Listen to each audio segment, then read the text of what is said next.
وہ محمد ابن یحییٰ ذوہلی رحمت اللہ علیہ تھے، بہت بڑے محدث، انہوں نے وہاں بھی امیر کو خط لکھا کہ کافی تمہارے یہاں ہے، نکالو، تو بخارا سے بھی وہ نکالے گئے۔ حالانکہ امام بخاری علیہ الرحمہ نے جو بات فرمائی تھی وہ 100% صحیح تھی، اور یہی بات امام بخاری علیہ الرحمہ سے بہت پہلے امام ابو حنیفہ علیہ الرحمہ اپنی کتاب میں لکھ چکے تھے۔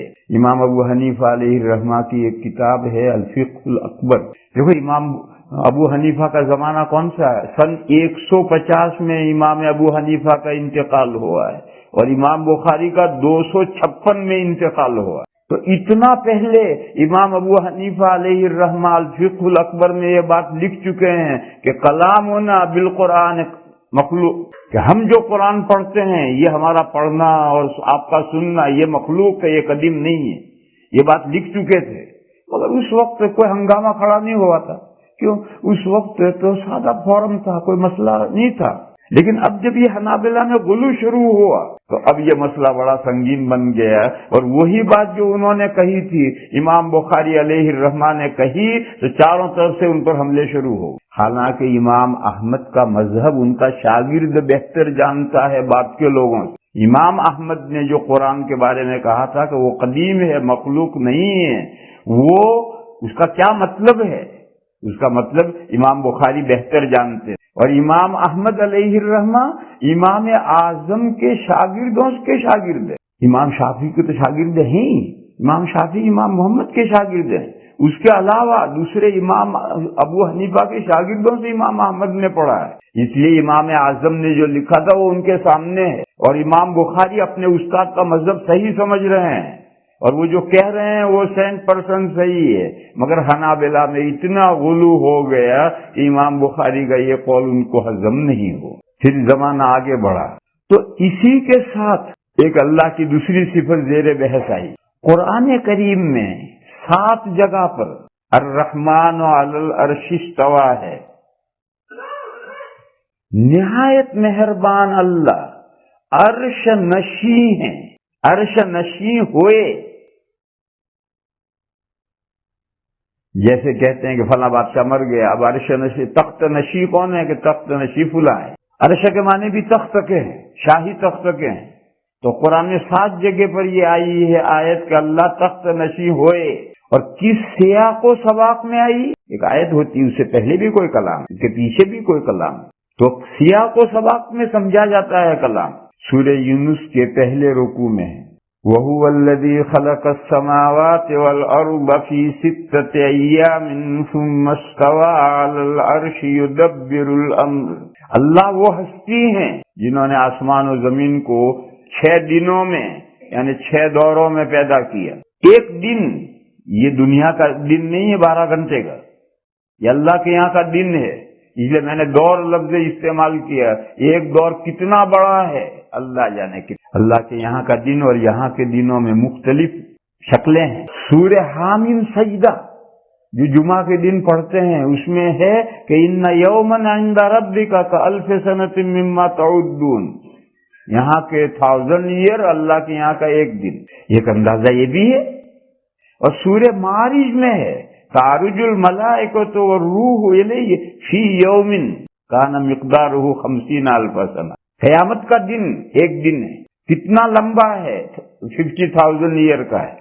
تو یہ جو زمین و آسمان 6 دنوں میں بنے ہیں، ظاہر ہے یہ جو دن ہے یہ تو سورج ہوا، زمین ہوئی، طلوع غروب ہوا تب یہ دن وجود میں آئے۔ اس سے پہلے کا جو دن ہے تو وہ تو اللہ کے یہاں کا دن ہے۔ وہ دن آج کے دنوں کے اعتبار سے کتنا لمبا ہے اللہ جانے کتنا لمبا ہے۔ اس لیے میں نے یعنی کر کے دور بڑھایا کہ 6 دوروں میں اللہ نے آسمان و زمین کو بنایا۔ وَهُوَ الَّذِي خَلَقَ السَّمَاوَاتِ وَالْأَرْضَ فِي سِتَّةِ أَيَّامٍ، پھر اللہ عرش نشین ہوئے، ثُمَّ اسْتَوَىٰ عَلَى الْعَرْشِ يُدَبِّرُ الْأَمْرَ، آسمان و زمین پوری کائنات کا مینجمنٹ ارینجمنٹ اللہ خود کر رہے ہیں، تخت نشین وہ ہیں اور مینجمنٹ کر رہے ہیں پوری کائنات کا۔ اور رد کرنا ہے ان ہندوؤں پر، مشرکین پر، انہوں نے اللہ کی حکومت کے ڈپارٹمنٹ بنائے ہیں کہ بارش کا خدائی ہے، ہوا کا خدائی ہے، دولت کا خدائی ہے، ہیلتھ کا خدائی ہے،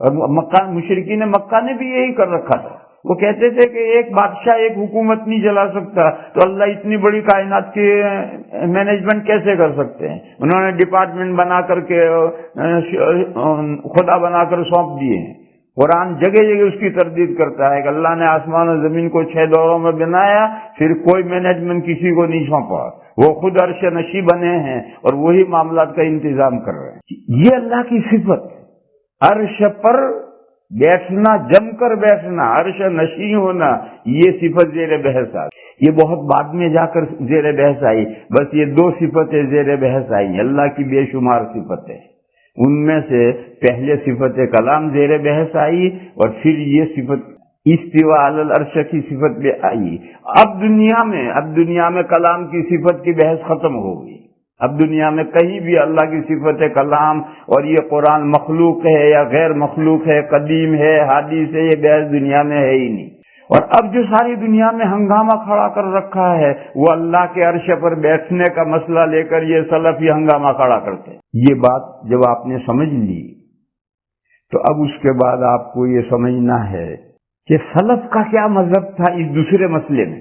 سلف میں حضرت امام مالک، سفیان ثوری، ایک روایت میں ہے حضرت ام سلمہ حضور کی زوجہ مطہرہ ام المومنین، ان ائمہ سے دیکھو، امام مالک، سفیان ثوری، یہ امام احمد سے بہت پہلے ہیں، ان سے پوچھا گیا ہے کہ یہ جو قرآن میں استوا علی العرش آیا اس کا کیا مطلب؟ تو سب نے ایک جواب دیا، سب نے کہا الاستواء معلوم والکیف مجہول والایمان بہ واجب والسؤال عنہ بدعہ۔